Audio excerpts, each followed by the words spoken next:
ये बात उस समय की है जब बुद्ध प्रतिदिन अपने भिक्षुओं को प्रवचन दिया करते थे।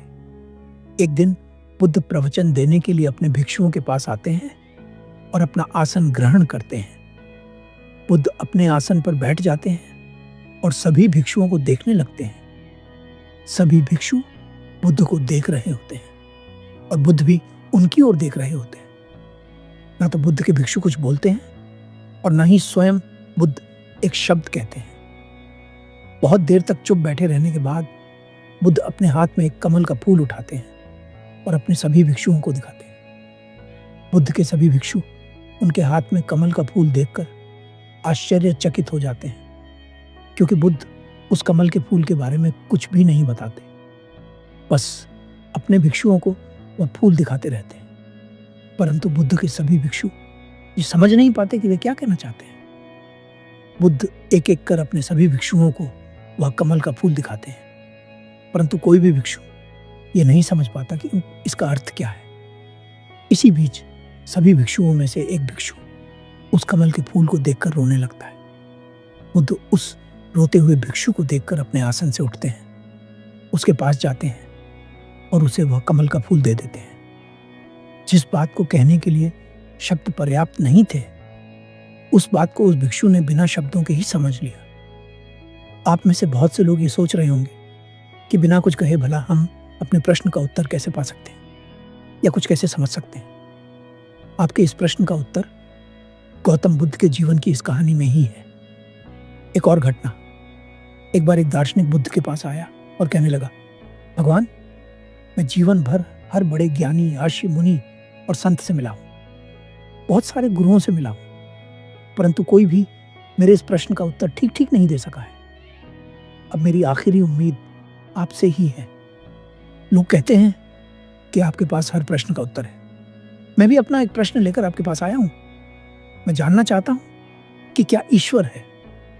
मैंने आज तक जिससे भी पूछा कि ईश्वर है या नहीं, सभी के उत्तर दो पक्षों में थे। कुछ ने कहा कि ईश्वर है, परंतु वे इसे साबित नहीं कर सके। कुछ ने कहा कि ईश्वर नहीं है, परंतु वे भी इसे साबित न कर सके। मैं आपसे जानना चाहता हूं, क्या ईश्वर है? बुद्ध उस दार्शनिक की बात सुनकर मुस्कुराते हैं और कहते हैं, क्या तुम सच में जानना भी चाहते हो कि ईश्वर है या नहीं, या फिर यह मात्र तुम्हारे मन की जिज्ञासा है?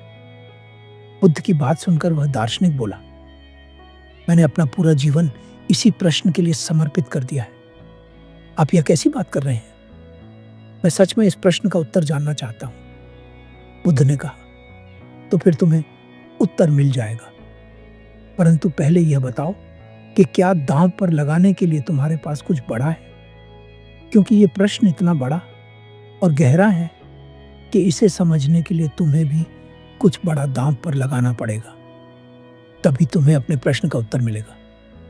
बुद्ध की बात सुनकर वह दार्शनिक बोला, मैं क्षत्रिय हूं, दांव पर लगाने से नहीं डरता, चाहे जीवन ही दांव पर क्यों न लगाना पड़े, परंतु अपने प्रश्न का उत्तर पाकर ही रहूंगा। बुद्ध मुस्कुराए और बोले, जिस प्रकार तुम क्षत्रिय हो उसी प्रकार मैं भी क्षत्रिय हूं। दार्शनिक ने कहा, कृपया मुझे चुनौती न दे। बुद्ध ने उत्तर दिया, चुनौती देना ही मेरा काम है। दार्शनिक ने कहा, तो कहिए मुझे क्या करना होगा? बुद्ध बोले, ज्यादा कुछ नहीं, बस 2 साल तक मेरे पास चुपचाप बैठ जाओ, कुछ नहीं बोलना, एक शब्द भी मुंह से नहीं निकालना, कोई प्रश्न नहीं पूछना, बस चुपचाप बिना कुछ बोले मेरे पास बैठे रहना है। पूरा 2 साल बाद मैं ही तुमसे पूछूंगा, पूछ लो तुम्हें क्या पूछना है, परंतु पूरे 2 साल तक तुम कुछ भी नहीं बोलोगे, कोई जिज्ञासा प्रकट नहीं करोगे, बस चुपचाप बैठे रहोगे। बुद्ध की बात सुनकर वह दार्शनिक घबरा गया और मन ही मन सोचने लगा, क्षत्रिय हूं, जान तो दे सकता हूं, परंतु 2 साल तक बिना कुछ बोले कैसे बैठूंगा? अगर जान देने की बात होती तो कुछ क्षणों में खेल खत्म हो जाता, परंतु यहां तो 2 साल तक बिना कुछ बोले चुप बैठना है। कई बार जान देना ज्यादा आसान होता है। आजकल तो बहुत सारे तरीके ऐसे आ गए हैं जिनसे कुछ सेकंडों में जान जा सकती है, परंतु यह सौदा कुछ महंगा था, क्योंकि इसमें कोई वीरता जैसा काम नहीं था। परंतु अब वह दार्शनिक कह चुका था कि जो भी दांव पर लगाना होगा वह मैं लगाऊंगा। इसलिए उसे मजबूरन तैयार होना ही पड़ा। उसने बुद्ध से कहा, मैं तैयार हूं। अनुभव से मिला उत्तर जैसे ही वह दार्शनिक बोला, मैं तैयार हूं, पास में बैठा एक भिक्षु हंसने लगा। दार्शनिक ने उस भिक्षु की हंसी सुनी और पूछा, क्या हुआ भाई, तुम क्यों हंस रहे हो? भिक्षु मुस्कुराया और कहा, मैं इसलिए हंस रहा हूं क्योंकि तुम फंस चुके हो। ठीक इसी तरह मैं भी यहां इसी प्रश्न की खोज में आया था। बुद्ध ने मुझे भी 2 साल तक चुप बैठने के लिए कहा, और अब देखो मेरे भीतर कोई प्रश्न ही नहीं है। खबरदार, अगर कुछ पूछना चाहते हो तो अभी पूछ लो। अगर 2 साल तक चुप बैठे रहे तो फिर कोई प्रश्न ही नहीं बचेगा, फिर तुम कुछ पूछ ही ना सकोगे। अगर पूछना चाहते हो तो अभी पूछ लो। दार्शनिक बोला, नहीं, मैं अपने वादे पर पक्का रहूंगा। अब से 2 साल बाद मैं अपने प्रश्न का उत्तर अवश्य लूंगा। बुद्ध ने कहा, अब से 2 साल बाद तुम मुझसे पूछो ना पूछो, मैं तुमसे जरूर पूछूंगा कि क्या तुम अपने प्रश्न का उत्तर चाहते हो। दार्शनिक ने बुद्ध की बात मान ली और 2 साल तक बिना कुछ बोले चुपचाप बुद्ध के पास बैठा रहा। ध्यान मग्न हो गया।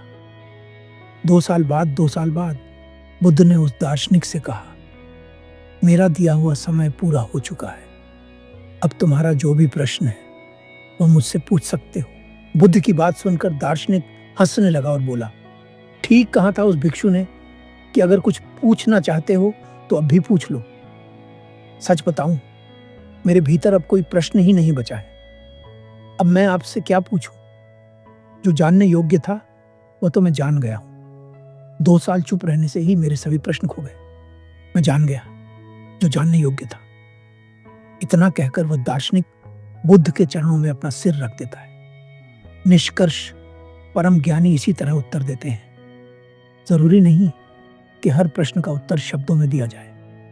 कुछ प्रश्न ऐसे होते हैं जिनके उत्तर शब्दों में देना संभव ही नहीं होता।